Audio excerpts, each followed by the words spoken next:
Bonjour. Aujourd'hui, pour commencer ma vidéo, j'ai une remarque importante à vous faire.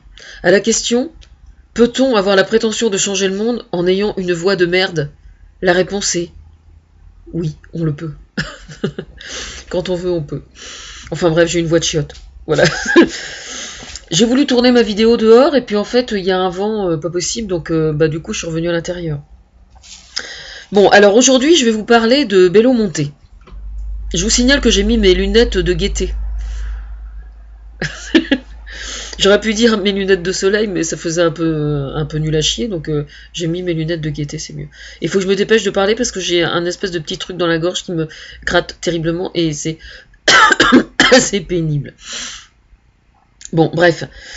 Alors, la dernière fois, pour la réunion, pour la photo de groupe, je n'étais pas là. Mais demain, en principe, je serai là. Alors, le rendez-vous est demain, vendredi 21 mars 2014 à 17h15, Journée internationale des forêts. Place de la Reine Astrid, métro Alma Marceau. 17h15. D'accord ? Bon, alors moi je viens de Haute-Normandie exprès, avec mes belles lunettes, si tout se passe bien. Alors, pourquoi est-ce important de venir ? Parce que alors le problème avec Belo Monte et toute la lutte qui consiste à prendre la défense des Indiens d'Amazonie, c'est que à l'époque Sting, il y a une dizaine d'années, avait été le premier, je pense, dans les médias et dans le milieu artistique à prendre la défense des Raoni. Et le problème, c'est que malgré la médiatisation, parce qu'il y a quand même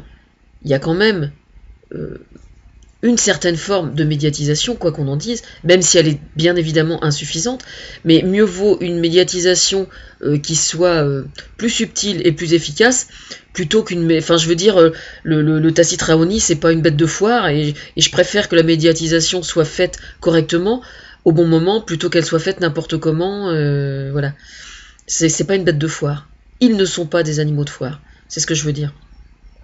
Voilà. Alors là, il y a Sonia, je vais me risquer sur le nom, Guajajara. Il ne faut pas oublier la jota. Je pense qu'il doit y avoir la jota avec l'espagnol, hein, comme avec le portugais, je veux dire. Je vais l'appeler Sonia, ça va être mieux. Enfin bref, donc Sonia est venue depuis... alors elle doit... Je sais pas si elle est toujours là. Bon, toujours est-il que j'ai assisté à la réunion la semaine dernière, c'était la semaine dernière, la petite conférence qu'ils ont donnée à Paris, j'étais venue. Alors même si j'étais pas au top, ça m'a pas empêché de bien entendre un certain nombre de choses, dont certaines dont je ne parlerai pas là parce que ça doit faire l'objet d'une autre vidéo. Mais j'ai par contre, moi, retenu un certain nombre de choses sur ce qui a été fait dernièrement. Notamment à la dernière photo, il y avait la présence de Christiane Taubira, garde des Sceaux. Et c'est très important à mes yeux parce qu'elle était là pour me remplacer en quelque sorte, d'une certaine façon, et comme je suis l'inspiratrice du gouvernement, eh bien c'est à mes yeux extrêmement important qu'elle ait été présente. Donc je la remercie par cette vidéo. Demain j'y serai moi. Si elle y était elle aussi, ce sera encore mieux. Comme ça, ça sera l'occasion qu'on se rencontre. Mais qu'est-ce que je voulais dire ? Oui, j'ai appris, moi personnellement, pendant cette conférence, j'ai appris un certain nombre de choses qui à mes yeux, sont vraiment extrêmement importantes. C'est que j'ai appris que l'ONU montrait de plus en plus les dents. Et ça, je suis super fière parce que je sais que ça vient de chez moi. C'est-à-dire que moi, en fait, j'ai déjà... comment dire, j'ai déjà travaillé sur le sujet, moi, il y a plusieurs mois de ça, j'avais mis sur pied des pétitions, une ou deux pétitions, je sais plus, qui n'ont jamais vu le jour, qui n'ont jamais donné quoi que ce soit. Enfin, au niveau signature, tout simplement parce qu'elles ont été bloquées. Elles n'ont pas été bloquées intentionnellement, elles ont été bloquées simplement parce que c'était, comment dire, c'était pas la méthode qu'il fallait que j'emploie au moment où il fallait, voilà. Mais il n'empêche que ce que je disais dans ces pétitions, par contre, ça a été non seulement étudié, mais pris avec le plus grand sérieux. Et c'est ça qui importe. À la limite, peu importe qu'il y ait des signatures ou pas, on s'en fout. L'essentiel, c'est que le schmilblick avance, quoi. Donc, dans cette pétition, justement, moi j'interpellais Dilma Youssef pour lui faire savoir tout simplement que elle prenait les gens pour des cons, quoi. C'est le gros problème aujourd'hui du gouvernement brésilien, c'est que il veut s'accaparer la Coupe du Monde et utiliser la Coupe du Monde pour que le Brésil passe pour l'une des nations les plus puissantes du monde. Vladimir Poutine a fait la même chose avec les Jeux Olympiques, hein. Franchement, quand on voit le résultat, il n'y a pas de quoi être fier, hein. Je veux dire, c'est absolument pas parce qu'il va y avoir la Coupe du Monde au Brésil que le Brésil va tout d'un seul coup sembler une sorte d'Eldorado. Faut arrêter de nous prendre pour des cons aussi, hein. Bon, bref, j'ai mis j'ai oublié leur nom, je suis désolée. J'ai mis les responsables de l'ONU, moi, devant leurs responsabilités aussi. C'est-à-dire que le Brésil faisant partie de l'ONU, et parallèlement à ça, l'ONU s'assoit sur les résolutions. Il ne s'agissait pas d'une résolution. Il s'agissait de textes qui avaient été signés, mais ça n'était pas des résolutions dont il était question. Il n'empêche que Dilma Youssef ne tient absolument pas les engagements qu'elle a pris au sein de l'ONU vis-à-vis des peuples d'Amazonie. Et ça, à mes yeux, c'est extrêmement grave. Et donc, moi, j'ai remis l'ONU en face de ses responsabilités. Je leur ai dit dans la pétition, écoutez, elle vous prend carrément pour des cons, et maintenant c'est à vous de montrer les dents, quoi. Et donc apparemment au sein de l'ONU, ma voix a été entendue. Vous voyez comme quoi la voix d'une bénévole peut aussi être prise très au sérieux, ce qui est souvent mon cas, et j'en suis fière. C'est peut-être aussi parce que je suis bénévole quelque part que je suis aussi plus percutante. C'est même une certitude, pour certaines causes. Malheureusement, pour la majorité, en fait. Mais bon, c'est un autre problème.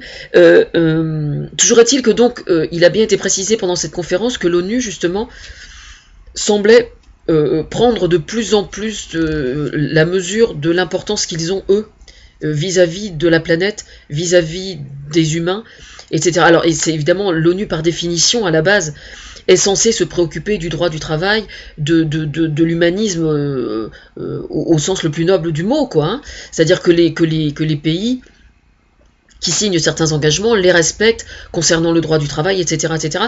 Mais le versant écologique au sein de l'ONU n'était pas aussi important qu'il devait l'être. Donc moi j'ai mis l'accent sur cette pétition, j'ai mis l'accent sur ce point-là en particulier. Et donc ce qui s'est passé suite à cette pétition qui avait été rédigée, c'est qu'il y a plein d'associations qui se sont réunies pour émettre le désir que soit créée sur le plan international une instance qui soit apte à juger et à prendre en compte le crime d'écocide. C'est-à-dire l'écocide, c'est-à-dire une forme de crime contre l'humanité, version écologie, quoi. Parce qu'aujourd'hui, c'est ça, il y a certaines grosses multinationales qui viennent avec leurs gros sabots sur certaines zones de la planète, qui font leur beurre et qui se foutent complètement des gens, des répercussions sur la planète, des répercussions écologiques, des humains, etc., etc. Je remercie aussi la présence de Noël, ma mère, je vois que je l'avais oublié. Bon, fermez la parenthèse. Moi j'ai bien lu, je vais mettre le lien là. J'ai bien lu le compte-rendu qui a été rédigé sur Planète Amazon par la branche française, donc, au sujet de l'entretien de Sonia avec notamment avec GDF Suez. Alors, quand elle s'est permis, à juste titre, de les interpeller, ces chers messieurs chargés de la relation extérieure, on sait comment ça fonctionne, lui ont répondu, bah écoutez, c'est au gouvernement de décider, figurez-vous. C'est marrant ça. Alors le mec, il est de bonnes, je pense qu'il est plein de bonnes intentions, hein. De toute façon, ils savent bien que je vais les faire chier jusqu'à ce qu'ils cèdent. Donc le chemin est peut-être un petit peu sinueux ou peut sembler un peu flou. Soyez sans crainte, ils savent qu'ils vont aller à l'abattoir à la fin, hein, de toute façon. Donc il va bien falloir que ça se fasse, hein. Vous voyez, là en rentrant tout à l'heure, il y avait Veolia qui était au Carrefour tout près de chez moi, là, avec le portable, pour dire que j'étais en train de passer, de rentrer à la maison. Si vous voyez ce que je veux dire. Soyez sans crainte. Donc, ils m'ont à l'œil, mais moi aussi je les ai à l'œil. Et puis bien, je peux vous le dire. Bon bref, toujours est-il que... Donc c'est au gouvernement de décider. Parce qu'évidemment, le prétexte de Belo Monte, c'est que c'est dans l'intérêt national brésilien. Voilà. Donc, effectivement, les gens qui bossent dans les sociétés, ils ne peuvent qu'appliquer... Voilà. Et le problème, c'est que, évidemment, la volonté gouvernementale au Brésil... c'est que les droits de la forêt amazonienne, mais ils en ont rien à branler, quoi. Ils en ont rien à foutre. Voilà. Donc, c'est bien la preuve par A plus B que cette instance mondiale pour qualifier l'écocide est une nécessité absolue. Là, la démonstration ne peut pas être plus claire. Parce qu'autrement, Sonia, elle peut aussi prendre rendez-vous avec tous les autres. Hein. Ils vont les recevoir avec un sourire, avec une banane, pas possible. Hein. Les mecs, ils rigolent. Hein. Ils rigolent. Voilà. Alors, on va pas se laisser faire, bien évidemment. Parce que c'est bien gentil de faire des pétitions et tout ça, mais il faut frapper plus fort que ça. Et notamment, on ne peut frapper que sur le plan international, là. Parce que moi, je vois, François Hollande avait reçu aussi le Cassis Raoni et tout à l'époque. Je n'ai rien contre le fait que François Hollande l'ait reçu, ni quoi que ce soit, bien évidemment. D'autant plus qu'il est tout à fait sincère dans son désir. Le problème, c'est que comment dire, la politique que les groupes multinationaux adoptent, en fait, est au-dessus des gouvernements des différents États. Voilà. Alors évidemment, GDF Suez, quand ils lui répondent « Oh ben c'est au gouvernement de décider », ils nous prennent carrément pour des cons. Faut quand même, on le sait. Hein, je veux dire, Dilma Rousseff nous prend pour des cons. On en est parfaitement conscient. Alors qu'ils aillent surtout pas s'imaginer qu'on croit à leurs conneries. Hein, parce qu'il n'y a pas de souci. On assume. Hein.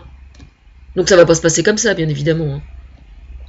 Bon, dans un premier, on va prendre les choses par le bon ordre. Hein.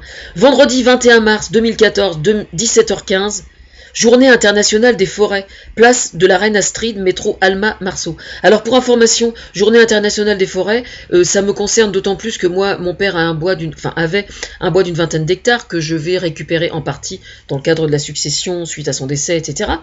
Et que j'ai un projet ici pour planter des arbres à côté de ma maison et que j'ai toujours aimé les arbres et qu'il n'y a aucune raison que ça s'arrête, ma foi. Surtout avec la symbolique de l'arbre, n'est-ce pas? Je ne m'étendrai pas sur le sujet. Voilà, vendredi 21 mars, venez le plus nombreux possible. Le plus de caméras possible. Le plus d'appareils photo possible. Vous faites tourner l'info le plus possible. Sur tous les médias possibles et imaginables. Partout, quoi. Partout, le plus possible. Faites chier tous vos copains avec ça. Voilà.